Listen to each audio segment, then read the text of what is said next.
ছাত্ৰ ছাত্ৰীসকল আজি মই তোমালোকৰ তৃতীয় শ্ৰেণীৰ অৰ্থাৎ ক্লাছ 3ৰ অংকুৰণ পাঠ্যপুথিৰ 11 নং পাঠত থকা পক্ষীকুলৰ অভিযন্তা নামৰ এই পাঠটোৰ ক্ৰিয়াকলাপসমূহক সমাধান কৰি দিম। গতিকে ভিডিঅ'টো শেষলৈকে চাই যাবা আৰু এতিয়ালৈকে যদিহে চেনেলটো সাবস্ক্ৰাইব কৰি লোৱা নাই কৰি লোৱা, কাৰণ তোমালোকৰ এনে ধৰণৰ ভিডিঅ'বোৰ ইয়াতে পাই থাকিবা। প্ৰথম ক্ৰিয়াকলাপটো দিয়া আছে যে উত্তৰ দিয়া।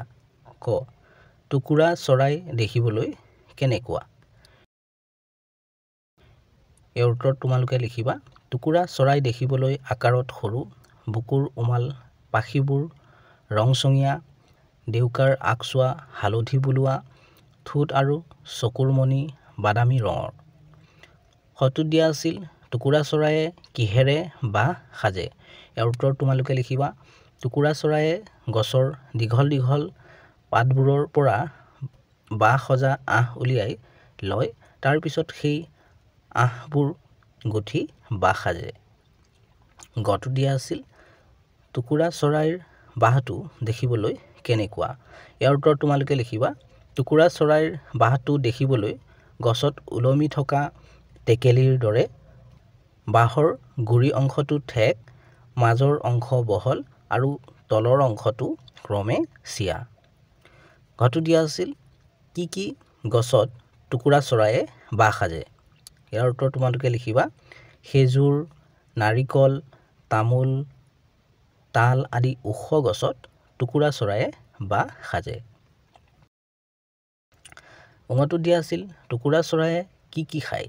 ইয়াৰ উত্তৰ তোমালোকে লিখিবা টুকুৰা চৰায়ে ধান, মাহ, সৰিয়হ আদি শস্যবোৰৰ লগতে ফল মূল, কীট পতংগ, বনৰীয়া ঘাঁহ বনৰ গুটি আদি খায়।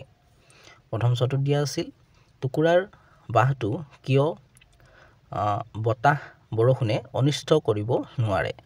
ইয়াৰ উত্তৰ তোমালোকে লিখিবা টুকুৰাৰ বাহটো বোৱনীয়ে কাপোৰ বোৱাৰ দৰে পাতৰ আহেৰে ডাঠকৈ গুঠি উলিয়ায়, সেয়ে টুকুৰাৰ বাহটো বতাহ বৰষুণে অনিষ্ট কৰিব নোৱাৰে। দ্বিতীয় চটোত দিয়া আছিল টুকুৰাক কিয় পক্ষীকুলৰ অভিযন্তা বুলি কোৱা হয়? ইয়াৰ উত্তৰ তোমালোকে লিখিবা টুকুৰা চৰাই বাহটো বৰ নিখুঁতকৈ সাজে, সেইকাৰণে তাকে দেখি সকলোৱে টুকুৰাক পক্ষীকুলৰ অভিযন্তা বুলি কয়। তাৰ পাছৰ ক্ৰিয়াকলাপটোত দিয়া আছে যে শব্দবোৰ পঢ়া, দলত আলোচনা কৰি অৰ্থ লিখা। ইয়াতে শব্দবোৰ দিয়া আছিল, আমি অৰ্থবোৰ ইয়াত লিখিব লাগিছিল। মই ইয়াতে লিখিয়ে দিছোঁ, তোমালোকে লিখি ল'ব পাৰিবা। তাৰ পাছৰ ক্ৰিয়াকলাপটোত দিয়া আছে যে যুক্তাক্ষৰ গঠন কৰা আৰু পঢ়া। ইয়াত আমি যুক্তাক্ষৰবোৰ গঠন কৰিব লাগিছিল আৰু তোমালোকক পঢ়িব দিছে। ইয়াত প্ৰথম চ আৰু দ্বিতীয় চ এইটো মিলিলে কি হ'ব? শস্য। তাৰপিছত দুটা ন মিলিলে কি হ'ব? নন্যন্য, নন্যন্য, তেনেকৈ পঢ়িবা। তেনেদৰে মই ইয়াতে কৰিয়ে দিছোঁ, বাকীবোৰকো তোমালোকে ভিডিঅ'টো ৰখাইবোৰ লিখি ল'বা আৰু পঢ়িবা। তাৰ পাছৰ ক্ৰিয়াকলাপটো দিয়া আছে যে খালী ঘৰত যুক্তাক্ষৰ লিখি শব্দবোৰ পঢ়া।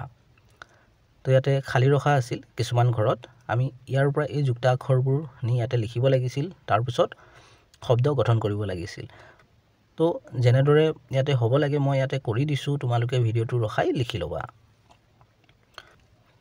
তাৰ পাছৰ ক্ৰিয়াকলাপটো দিয়া আছে যে ঢোলৰ ভিতৰৰ পৰা শব্দ আনি বাহিৰৰ শব্দৰ লগত মিলাই একোটাকৈ জতুৱা ঠাঁচ লিখোঁ আহা। ইয়াতে শব্দবোৰ দিয়া আছিল আৰু এই ঢোলটোৰ ভিতৰতো শব্দবোৰ দিয়া আছিল। ইয়াৰ পৰা আমি আনি পেলাই ইয়াতে মিলাই জতুৱাৰ ঠাঁচ লিখিব লাগিছিল। তেনেকৈ ইয়াত গাখীৰ বুলি দিয়া আছিল, গাখীৰ ইয়াত হ'ব পগাই, এই পগাইটো আমি লৈ আহিম। পানী ইয়াত আমি লিখিম তুলে, পানী তুলে হৈ যাব। ধান ইয়াত আমি লিখিম বানে। চাউল ইয়াত আমি বাছে, এইটো লৈ আহি ইয়াতে লিখি দিম। তো মই ইয়াতে যেনেদৰে হ'ব লাগে মই কৰি দিছোঁ, তোমালোকে ভিডিঅ'টো ৰখাই লিখি ল'বা এইবোৰ। তাৰ পাছৰ ক্ৰিয়াকলাপটো দিয়া আছে যে দফাটো পঢ়ি তলৰ প্ৰশ্নৰ উত্তৰ দিয়া। এই দফাটো পঢ়িব দিছে, তাৰপিছত ইয়াতে 1 2 3 এই প্ৰশ্নবোৰ দিয়া আছিল আমি এই দফাটোৰ পৰাই উত্তৰবোৰ লিখিব লাগিব দফাটো দিয়া আছিল ৰঞ্জন এজন ভাল ল'ৰা সি পৰিষ্কাৰ পৰিচ্ছন্নকৈ থাকি ভাল পায় সিহঁতৰ অঞ্চলটোত বহুতো উচ্চ শিক্ষিত লোক আছে ৰঞ্জনে ডাঙৰ হৈ অভিযন্তা হোৱাৰ ইচ্ছা মনতে পাঙিছে মাক দেউতাকেও সি শিক্ষিত হোৱাটো বাঞ্ছা কৰিছে যত্ন কৰিলে ৰঞ্জন নিশ্চয় এদিন অভিযন্তা হ'ব পাৰিব ইয়াতে প্ৰথমটো প্ৰশ্ন দিয়া আছে পৰিষ্কাৰ পৰিচ্ছন্নকৈ থাকি কোনে ভাল পায় ইয়াৰ উত্তৰ তোমালোকে লিখিবা ৰঞ্জনে তাৰ পাছৰ প্ৰশ্নটোত দিয়া আছে যে ৰঞ্জনে কি হ'বলৈ মনতে পাঙিছে ইয়াৰ উত্তৰ তোমালোকে লিখিবা অভিযন্তা তিনিটোত খুধিছে যে মাক দেউতাকে ৰঞ্জন কি হোৱাটো বাঞ্ছা কৰিছে ইয়াৰ উত্তৰ তোমালোকে লিখিবা শিক্ষিত মানে মাক দেউতাকে ৰঞ্জন শিক্ষিত হোৱাটো ইচ্ছা কৰিছে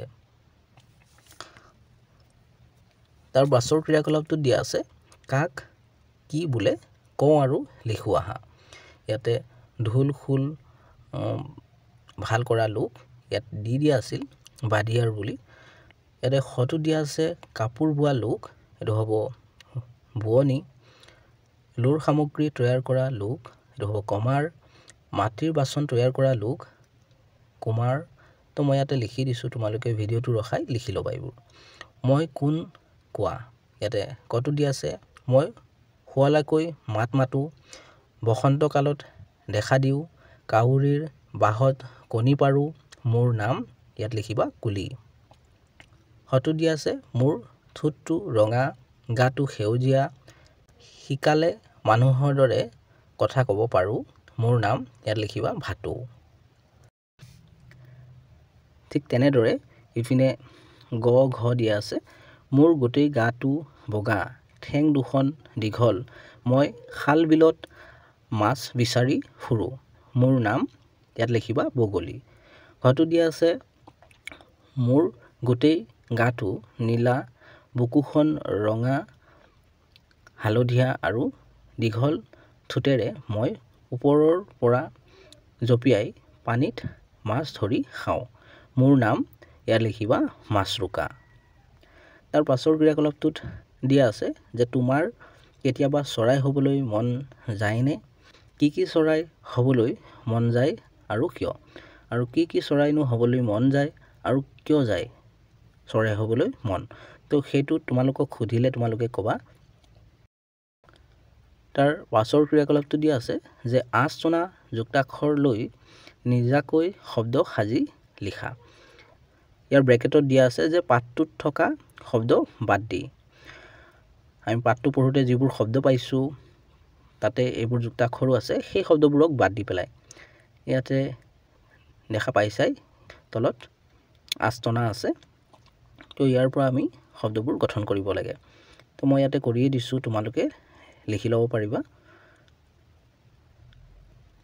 তাৰ পাছৰ ক্ৰিয়াকলাপটো দিয়া আছে যে দলত আলোচনা কৰি বৰ্ণজালৰ পৰা চৰাইৰ নাম লিখা এইখন হ'ল বৰ্ণজাল ইয়াতে এটা উদাহৰণ দিয়া আছিল যেনে কাউৰী বাকিবোৰ আমি লিখিব লাগিছিল ইয়াতে খালি ৰখা আছিল এই বাকচবোৰত তো মই ইয়াতে লিখি দিছোঁ কেইটামান চৰাইৰ নাম এই বৰ্ণজালৰ পৰা তোমালোকে ভিডিঅ'টো ৰখাই এইবোৰ লিখি ল'বা তো ছাত্ৰ ছাত্ৰীসকল ভিডিঅ'টো ইয়াৰলৈকে আছিল তোমালোকৰ অংকুৰণ পাঠ্যপুথিৰ অন্য পাঠবোৰৰ ক্ৰিয়াকলাপসমূহৰ ভিডিঅ'বোৰৰ লিংকবোৰ এই ভিডিঅ'টোৰ তলতে পাই যাবা ইয়াতে ক্লিক কৰি চাই ল'ব পাৰিবা আৰু এতিয়ালৈকে যদিহে চেনেলটো সাবস্ক্ৰাইব কৰি লোৱা নাই কৰি লোৱা কাৰণ তোমালোকৰ এনে ধৰণৰ ভিডিঅ'বোৰ ইয়াতে পাই থাকিবা